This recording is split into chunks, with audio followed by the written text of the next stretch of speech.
A seguir, Hora da Notícia.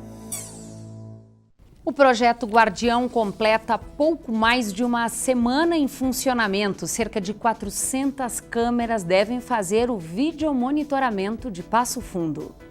Hoje é dia de posse do presidente da República Jair Bolsonaro e do governador Eduardo Leite.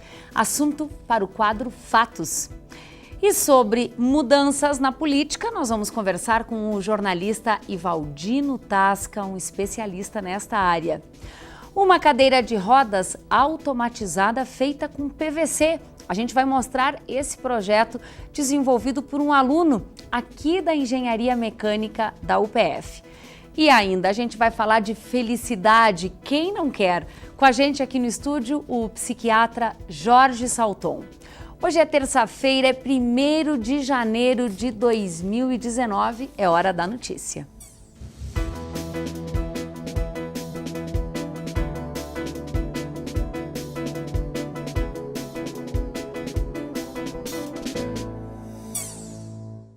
O projeto Guardião completa pouco mais de uma semana em funcionamento. No total, quase 400 câmeras devem fazer o videomonitoramento de Passo Fundo.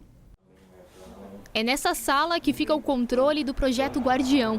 As câmeras em HD registram em tempo real o que acontece no centro de Passo Fundo.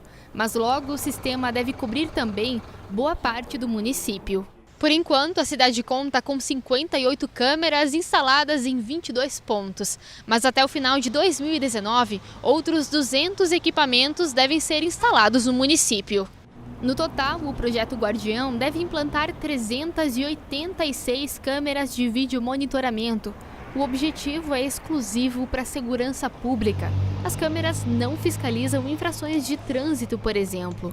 A ideia desde o começo foi buscar inibir e ajudar a polícia a solucionar crimes realizados na cidade. Às vezes, alguns crimes, principalmente os roubos ou até os furtos, não tem muitas testemunhas para identificar para onde os criminosos fugiram, enquanto estavam. Então, a pesquisa, vamos dizer assim, depois que o fato ocorreu, vai nos auxiliar muito em elucidar esses crimes, e também tem o viés da prevenção. Assim que, vamos dizer assim, o projeto estiver todo implementado, terão diversos pontos de monitoramento dentro da cidade. Então isso acaba inibindo em certos locais a prática de crimes. Isso vai auxiliar muito na segurança total aqui de Passo Fundo. Até agora, mais de R$800 mil foram usados para a implantação do projeto. A soma vem de entidades civis, públicas e privadas, como é o caso da CISA. O resultado do Guardião é uma soma de esforços. Ele iniciou, a princípio, o projeto com a CISA. Em seguida, buscamos outros parceiros, as entidades parceiras da cidade, CDL, Sindiloja, Sindicato Rural. Além disso, tínhamos que ter uma fonte de recurso. Então, os próprios empresários começaram a colaborar também. Mas foi definitivo o Poder Judiciário, nos auxiliou bastante. O Ministério Público Federal, o Ministério do Trabalho, com verbas destinadas para a compra de equipamentos. Na primeira semana de funcionamento, o que já mudou foi a sensação de segurança. O cara não vai roubar na frente de uma câmera, pode roubar em outros lugares, mas aqui na nossa redondeza, aqui no que eu moro aqui, acho que vai melhorar bastante. Toda virada de ano é momento de renovação. Esse ano em especial também vivemos um processo de mudança na política, um novo ciclo iniciando. O Brasil elegeu um novo presidente, mas também uma nova forma de governar. Dá uma guinada ideológica da esquerda para a direita. Bom, para analisar esse momento, nós convidamos o jornalista Ivaldino Tasca. Seja muito bem-vindo ao UPF TV nesse primeiro programa do ano. Obrigado pelo convite, satisfação estar aqui. Bom, no seu entendimento, Tasca, o que é que determinou essa mudança radical de um país de esquerda para a direita? Depois que a esquerda, diferentes tons de esquerda, acho que é importante dizer isso. Lá na época da ditadura nós tínhamos 38 organizações de esquerda, hoje nós temos umas 10, 12 organizações de esquerda. Depois que os diferentes tons de esquerda governaram o Brasil por 25 anos, a direita chegar da maneira que chegou, dá para dizer que a esquerda foi um eficiente cabo eleitoral do atual presidente. Ou seja, é porque a esquerda errou que a direita se elegeu. Exatamente, porque ninguém muda o que está bem. O ser humano não gosta de mudar, muda quando ele está numa situação ruim. Na sua opinião, o que esperar do governo de Jair Bolsonaro? Olha, vamos esperar o mínimo, que ele reduza essa corrupção que se tornou endêmica. Acho que nós precisamos voltar a confiar que a corrupção vai ter controle. Que ele reduza o desemprego. São 12 milhões de desempregados. E é um sofrimento para essas famílias. E que devolva um pouco mais de segurança para a sociedade. Nós vivemos num país muito inseguro. Nós nos tornamos um dos países mais inseguros e mais violentos da atualidade. E com, infelizmente, os maiores índices de corrupção também. Exatamente. Ou seja, o mínimo é melhorar a questão econômica, né, reverter essa crise econômica. E equipe ele tem para isso, seja lá, defina como liberal, neoconservadora, como conservadora, direita, não importa. Do ponto de vista de mexer na economia, tem uma equipe eficiente que pode fazer isso no sentido de gerar emprego. Corrupção, acabar com a corrupção foi uma grande bandeira dele durante a campanha. E não é difícil, é só insistir mesmo. Ele tem que insistir mesmo. Vamos ver se ele faz. Aí a questão da segurança, enfim... Ninguém se sente seguro hoje. Eu lembro durante a campanha que eu ouvia muito. Ele promete que vai nos dar segurança, então vamos votar com ele. A gente ouvia muito isso. O mínimo já é bastante.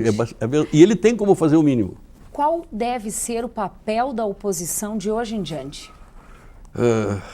A oposição tem que ajudar a governar. A oposição tem que ser contra tudo aquilo que eventualmente sente que está realmente equivocado, está errado. A oposição tem que agir não no sentido de torcer para que quem está no poder, no município, no estado ou na União, vá mal, achando que com isso vai ser mais facilmente na eleição seguinte. A oposição tem que fazer um trabalho contra o governo no sentido de que a sociedade ganhe. Tudo que for a favor da sociedade, a oposição tem que agir para consolidar. Era assim quando você entrou na política estudantil, lá no antigo primeiro grau, segundo grau científico? Faz tempo isso. Eles diziam que... Porque nos ensinavam que a política era a arte do bem comum. É para as pessoas, pelas pessoas. Para a sociedade, para todos. Se é a arte do bem comum, eu já governo, amanhã o outro vai governar. Então eu tenho que ajudar a fazer com quem está governando, que está pensando na maioria, faça a coisa certa. Só para a gente concluir aqui, por toda essa sua vivência, você vê algum risco à democracia? No momento político atual, do quadro que está aí, não vejo nenhum. Não vejo risco nenhum.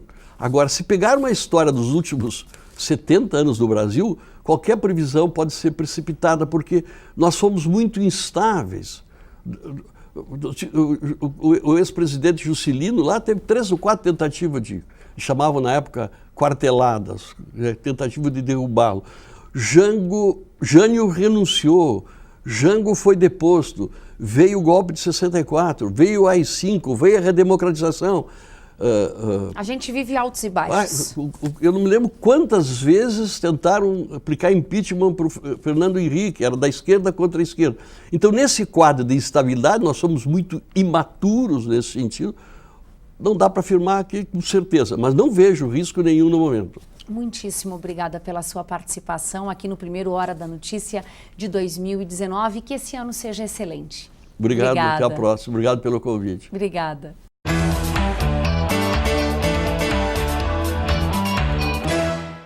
Hoje é dia de posse do presidente Jair Bolsonaro e do governador Eduardo Leite. Quem tem informações é a jornalista Zulmara Colucci. Zulmara. Pois é, Thaís. 1º de janeiro de 2019, dia da posse do presidente eleito Jair Bolsonaro. O ato acontece em Brasília sob forte esquema de segurança. Talvez o maior já montado para a posse de um presidente.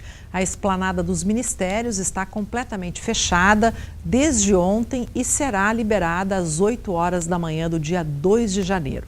A Força Aérea Brasileira está autorizada a abater aviões se for necessário.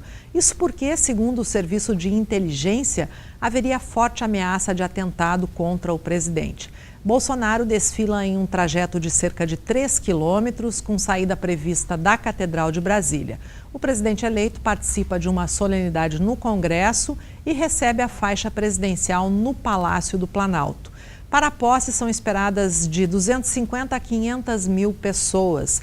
Como curiosidade, o maior público durante uma posse presidencial foi em 2003, quando o ex-presidente Lula recebeu a faixa pela primeira vez. De acordo com o órgão, 150 mil pessoas acompanharam a posse na ocasião. E o menor número de pessoas registradas durante uma posse, desde a redemocratização, foi no segundo governo de Fernando Henrique Cardoso, do PSDB, quando apenas 1.500 pessoas compareceram. O presidente Bolsonaro começa o seu mandato com 22 ministérios e uma determinação aos titulares: dar resultados em 100 dias de governo. Também toma posse neste 1º de janeiro o governador do Rio Grande do Sul, Eduardo Leite. A cerimônia será na Assembleia Legislativa, às 4 da tarde, e depois ele participa da transmissão do cargo no Palácio Piratini. Sumara, obrigada pelas informações, feliz ano novo de novo e eu te espero amanhã, então, no dia 2. Obrigada. Feliz ano novo, Thaís. Obrigada. Bom, depois do intervalo, o trabalho de um estudante aqui da UPF que produziu uma cadeira de rodas automatizada, só que feita com PVC de baixo custo. Nós já voltamos.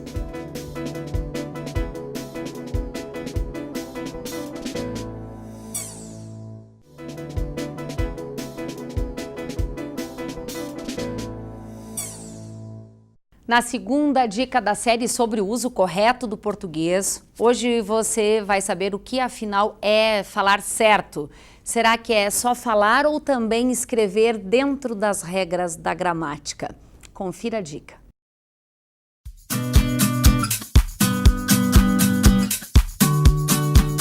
Bem, a segunda dica, então, saber português não é apenas saber dominar as regras, né? As pessoas se preocupam muito com a gramática, como eu falei agora há pouco, e é importante a gente se perguntar o que é saber gramática, né? É saber dar nome, é saber classificar, saber se uma palavra exerce função de aposto, de sujeito, de vocativo, predicativo do sujeito, do objeto. As pessoas se preocupam bastante com a nomenclatura. Sim, dependendo do edital, por isso falávamos antes, é importante conhecer bem, né, os conteúdos que vão ser cobrados, mas saber gramática é muito mais do que saber apenas dar nome, né? É saber compreender o funcionamento da língua, né? Principalmente para poder refletir, saber refletir sobre a língua, sobre os efeitos de sentido que são produzidos a partir de cada escolha que a gente faz, linguística, né? Então, por exemplo, né, em duas frases com uma estrutura sintática muito semelhante, como sujeito, verbo e objeto, né, saber que a inversão dos termos dessa oração, ela pode significar uma mudança de sentido maior ou menor, dependendo da situação, dependendo do exemplo, dependendo do uso. Então, eu posso saber a classificação, mas eu preciso me preocupar com o sentido, né? Porque a gramática sozinha, ela não dá conta de explicar todos os sentidos, todas as possibilidades que a língua produz em uso.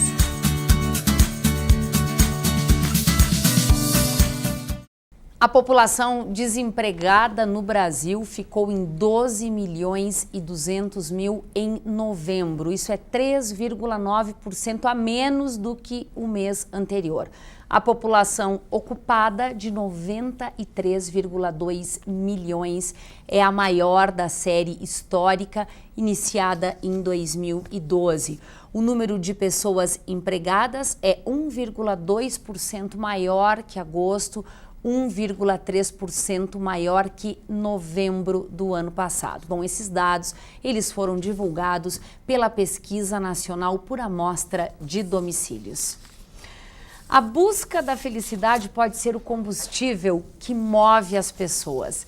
É ela que nos dá força para estudar, para trabalhar, para ter fé, para construir uma casa, enfim, para realizar coisas. Quem nunca, em algum momento da vida, não se viu pensando ou dizendo, eu quero ser feliz? E que bom poder começar o ano falando sobre esse assunto. Agora, será que essa tal felicidade é algo que não alcançamos nunca ou estamos diante dela e nem percebemos? Bom, quem vai nos ajudar a pensar um pouco sobre esse tema que é tão instigante é o psiquiatra Jorge Salton. Doutor, obrigada pela sua participação aqui no primeiro Hora da Notícia de 2019. Eu agradeço. Bom, doutor, nós queremos começar entendendo o que é este sentimento, este estado de felicidade. Qual é a definição? Sabe que esse tema está atraindo muito a atenção e o interesse e daí você passou a pesquisar isso. Mas para pesquisar nós tínhamos que definir, né? O que nós estamos falando? O que é felicidade? Até estão usando mais o termo bem-estar.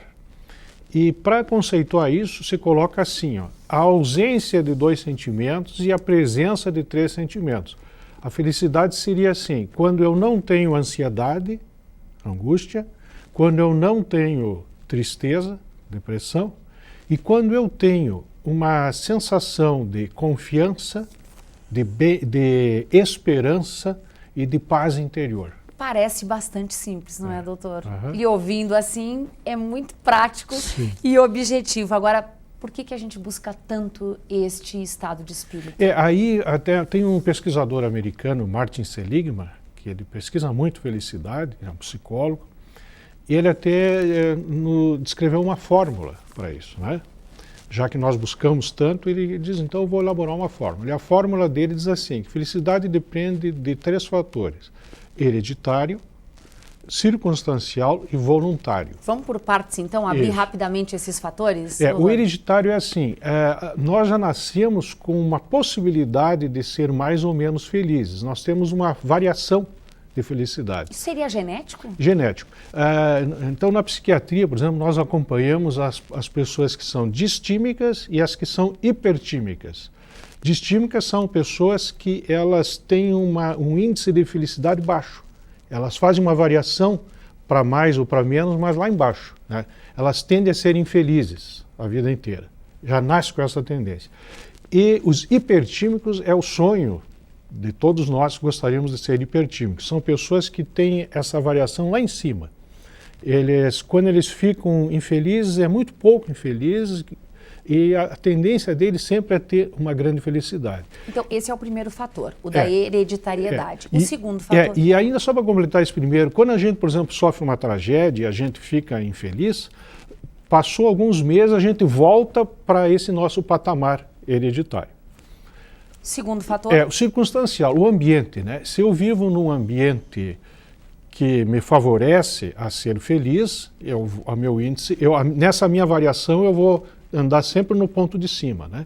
Se eu estou num ambiente ruim para isso, eu vou andar sempre no ponto de baixo. Isso tem a ver com trabalho, com família, com vizinhos, com relacionamento. E com o país, a situação do país, como nós estávamos ouvindo agora há pouco. Isso. Terceiro fator? O terceiro fator é voluntário. É assim, o que eu posso fazer para, mesmo dentro dessa amarra que eu tenho hereditária, né? O que eu posso fazer para me alcançar o meu maior índice, a minha maior possibilidade de felicidade? Aí, então, são vários fatores que influem nisso, né? O primeiro é a gente aceitar que na vida nós necessariamente vamos passar por sofrimento, né? O Buda até já dizia isso, né? Quando você está sofrendo, não pense que você está sozinho, porque o sofrimento faz parte da condição humana, ou seja, nós temos que nos resignar e aceitar esse fato, né? Um outro fator que a gente tem que pensar bem é assim, sabe aquela frase que diz assim, o mal é falar muito no mal? Uhum. E é verdade. Aquelas pessoas que ficam sempre focalizando no lado ruim, na reclamação, os problemas, tal, por exemplo, a situação do país, ele sempre está vendo as coisas ruins, é naturalmente que ele vai trazendo uma sensação de infelicidade para ele, de angústia, de depressão, não aparece a sensação de esperança, de confiança, de paz interior, e ele infelicita o meio em que ele está vivendo. Não é? Bom, com todas essas orientações e explicações técnicas, fica um pouquinho mais fácil de a gente levar o ano de 2019 com mais felicidade, né? Doutor, só para concluir, a gente observa em tempos de redes sociais essa superexposição das pessoas em que ser feliz parece que se tornou mais do que uma obrigação. Qual é a sua visão sobre isso? É como se fosse um consumo, né? O consumismo da felicidade, né? Uma obrigação disso, né? Mas na verdade a gente não consegue a felicidade diretamente. A felicidade ela vem indiretamente, dependendo do nosso estilo, da nossa postura na vida, né? Um outro fator, por exemplo, assim, se eu tenho um objetivo, eu acordo pela manhã tendo uma coisa boa para fazer, algo que para mim é bom, que me mobiliza, né? E isso é a coisa direta, né? A felicidade vai vir em decorrência disso. Então essa busca direta pela felicidade, ela é frustrante. Na verdade, nós temos que organizar o nosso estilo de viver e em decorrência do nosso estilo de viver, essas sensações boas virão. Olha, para você começar bem esse ano, viu? Doutor, muitíssimo obrigada. Um bom agradeço. 2019, muito feliz para todos nós. Ótimo. Obrigada. E olha só, agora a gente mostra um belo exemplo de dedicação. Um estudante de engenharia mecânica aqui da UPF desenvolveu uma cadeira de rodas automatizada feita com PVC. O objetivo foi aliar, é claro, os conhecimentos da engenharia com a solidariedade. A diferença entre essa e uma cadeira de rodas comum é só a aparência. Desde o começo, o objetivo do protótipo foi garantir economia. Na comparação com uma cadeira de aço, essa custa pouco mais de R$ 1.100. Uma diferença de mais de R$ 6.000, com a opção mais barata do mercado. Um dos princípios do projeto é um protótipo de baixo custo, né? Então, se levar em consideração o fato de que todas as peças e componentes da cadeira foram obtidas no mercado com o preço de venda, né? Não seria um preço de fornecedor, e sim um preço de venda, mesmo assim, para os modelos mais baratos hoje, conhecidos, comercializados no mercado, o protótipo obteve uma diferença de R$ 6.500. O estudo para montar a cadeira levou 1 ano. Foram muitos cálculos para erguer a estrutura que pode suportar uma pessoa de até mais de 100 quilos. Na verdade, essa é a grande diferença, né? Em vez de você utilizar uma estrutura de aço, uma estrutura tubular de aço, você utiliza uma estrutura tubular de PVC. Basicamente, os outros conceitos são semelhantes. Você ter, além da estrutura, procurar uma ergonomia boa para a pessoa, um conforto, né? Apesar de ser um protótipo, isso foi um objetivo a ser alcançado, né, da melhor maneira possível. Você tem a parte elétrica, a parte eletrônica, a parte de controle, né, com joystick, e a parte de potência, que seriam os motores, né. A princípio, ela é bem similar ao conceito em si de uma cadeira motorizada, né. A cadeira tem bateria recarregável e é ideal para ambientes internos. O próximo passo agora é seguir com os testes e, mais para frente, doar para uma instituição responsável por pessoas com deficiências físicas. Inicialmente foi, então, aliar, no caso, o conhecimento de engenharia em prol da solidariedade. Essas foram as informações de hoje no primeiro Hora da Notícia do ano de 2019. E olha, tem muita informação para a gente repassar a você nesse ano que está começando. A gente volta então amanhã ao vivo, ao 12h30. Até mais.